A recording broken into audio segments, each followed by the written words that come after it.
up, y'all? It's been a minute. What's up, y'all? It's your girl Sharon. I'm so glad to finally be before you guys again, and look forward to me keep coming back because it's your girl Sharon. It's my YouTube channel. It gotta happen. You guys are helping me to make it happen. I thank all of my fans. I thank all of my followers. I thank my husband who has been behind the scenes helping me. I love him so much, and I just thank you all. I'm always here to encourage, motivate, and inspire. So you might like be, man, Sharon, where you been? Oh my God, y'all, it has been a year already, and it's only March. I have had a year, and don't get me wrong, my year started off great. I went on a cruise with my girls, and we had an exciting time. And when I came back, my husband was like, okay, it's my time. So me and him took a little weekend trip into Alabama, hung out at Wind Creek. So, you know, we did our thing. So it's been a good year. But then it kind of got a little low, a little sad. My mom had got really sick. And basically, you know, it went from bad to worse. And honestly, I just got into a low place because I felt so bad about my mom that I didn't have the encouragement or the inspiration to even get on here and talk to y'all. So that's why it took it so long, have taken so long for me to talk to you guys, because I just been in a depressed state. My mom, you know, she lost a lot of people in her life, and I think it took a toll on her to the point where it just threw her into a deep, deep depression of feeling alone, feeling the will to live. She just didn't have the will to live. She just was ready to clock out.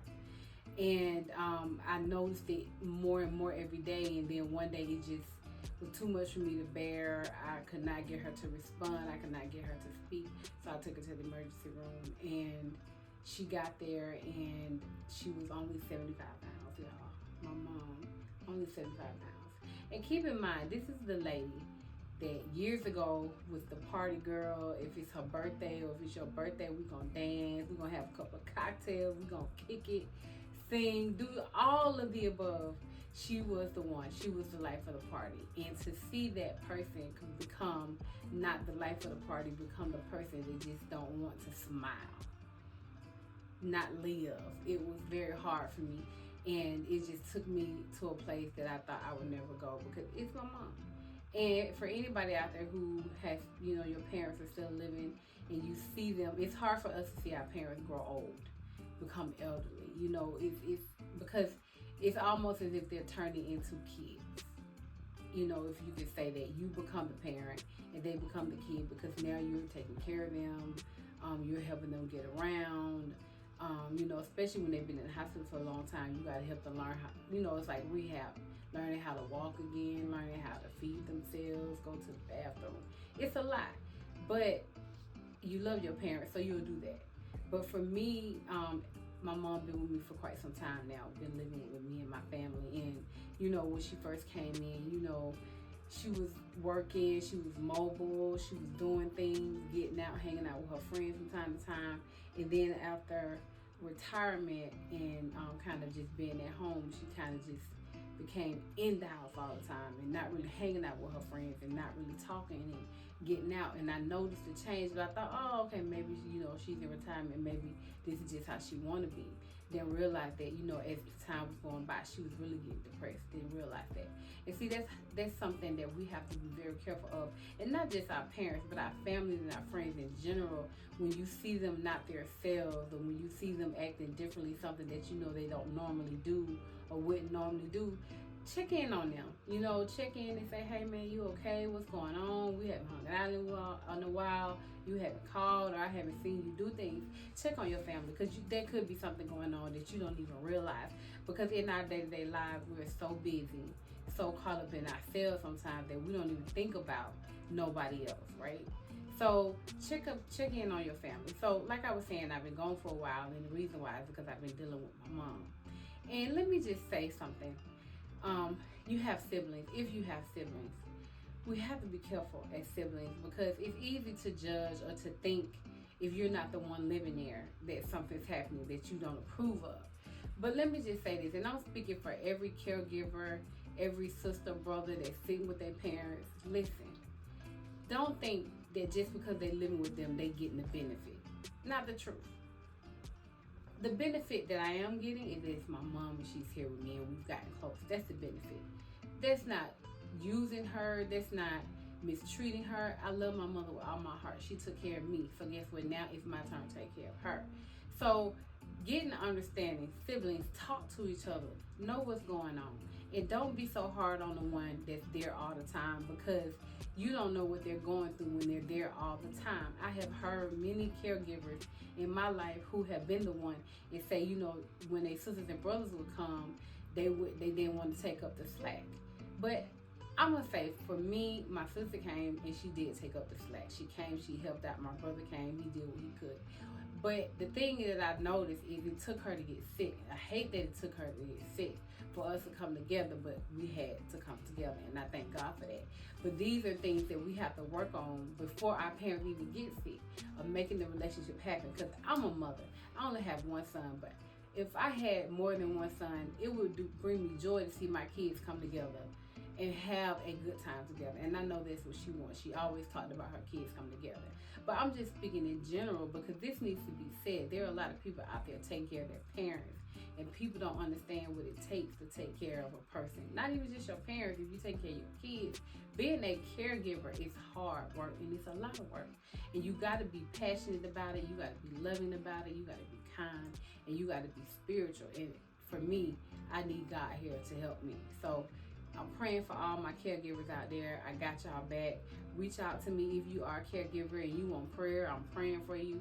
I'm praying for myself. I pray God give me strength every day to get up and do what you need me to do, Lord. Because this is also an act of God. This is not just something you're doing because your parents, but me being a believer in Christ, it's an act of God that I get up and help my mom or whoever else who may need help. You know, it's just something that as a Christian, I believe that we should be doing anyway, helping somebody, lending a hand. So, you know, all my caregivers out there, I'm praying for y'all, and keep doing what you're doing. And just keep that relationship with your siblings, because there's nothing more worse. And I don't know, but to me it seems like African Americans are the most group that whenever somebody passes away, we fighting over who gonna get what. Guess what? I don't want it. If I gotta wait till my parent die to get something, then what I'm living for? You know, I just want us to stop that. Stop arguing about money and arguing about cars and everything like that. Because at the end of the day, you probably should have this stuff already. You shouldn't be waiting till your parents get older to be talking about, oh, I can't wait till they die. I'm going to get some money out the policy. No. Live your life now while you can.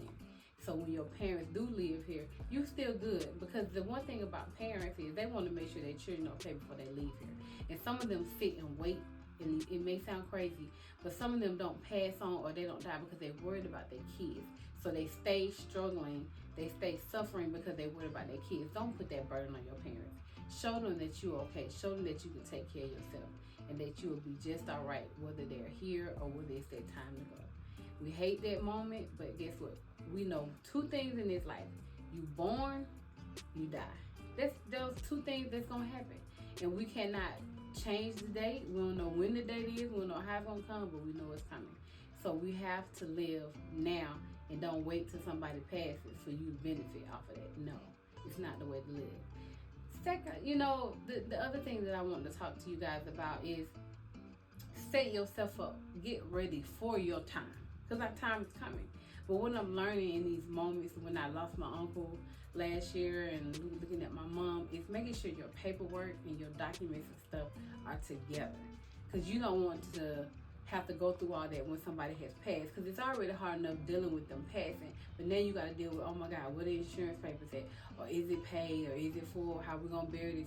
Talk about that stuff now. And we as a people, we don't really talk about it, but we should, because it's gonna happen and we need to be prepared, because there's nothing more worse than your family member passing and you being the power of attorney or you being the beneficiary, don't know what they wanted, don't know where their paperwork is, don't know nothing, and now you sitting there mourning, grieving, and trying to figure out how you're going to bury this person. It got to be the worst thing. So we have to get all of our ducks in a row, cross every T, dot every I. You know, do your due diligence, because these times are going to happen and you want to be prepared and be ready. And there's nothing wrong with sitting down with your family and saying, hey, how you want to be taken out. Do you want to be cremated? Do you want to be buried? Where you want to be buried at? Which, you know, some people even already have plots already, but still sit down and talk to your family members, especially your parents, your kids. Have that conversation so everybody can be prepared. It's a hard conversation, but it's a conversation that has to happen. Okay? So listen, I'm back. It's your girl Sharon. I love y'all. Thank y'all so much for staying with me, for tuning in. Y'all will see more of me. I'm getting better. My mom is getting better. My relationships with my siblings are getting better. I have had such a great support. I also want to send a special shout out to my Beulah family members, my Beulah Missionary Baptist Church. Let me tell you something about my church folks. They had my back. I went to church a couple of Sundays ago after telling about my mom, and I received so much love. People was coming up to me, hugging me. I'm praying for you. Listen, if you watching this, Beulah, I love y'all. Thank y'all so much for the support. And don't stop. Keep supporting. Keep giving me them hugs because I need them. And I'm going to do the same for y'all. Pray for y'all and give y'all a hug because we all going through something. We all got something. Listen, there is nobody on this planet, I don't care what you say. If you haven't went through it, you're going to go through it. We are going to have some hard times and we're going to have some good times. But even in your hard time, you still got to smile. You still got to dance. You still got to move so you can get through the hard times. Because God says he will get you through. He didn't say he would stop. He said he would get you through, which means there's going to be a beginning of the storm, but there's also going to be an ending to the storm. You know, and the sun will shine again. So keep your head up. Stay inspired. Stay encouraged. Stay motivated. Do what you got to do to live your life to the fullest, to have a great time in life. Party, sing, laugh, dance. You're going to cry, but wipe them tears off and let's get back into it. So it's your girl Sharon, always ready to encourage, inspire, and motivate you all. I love you all so much. It's your girl Sharon. Peace.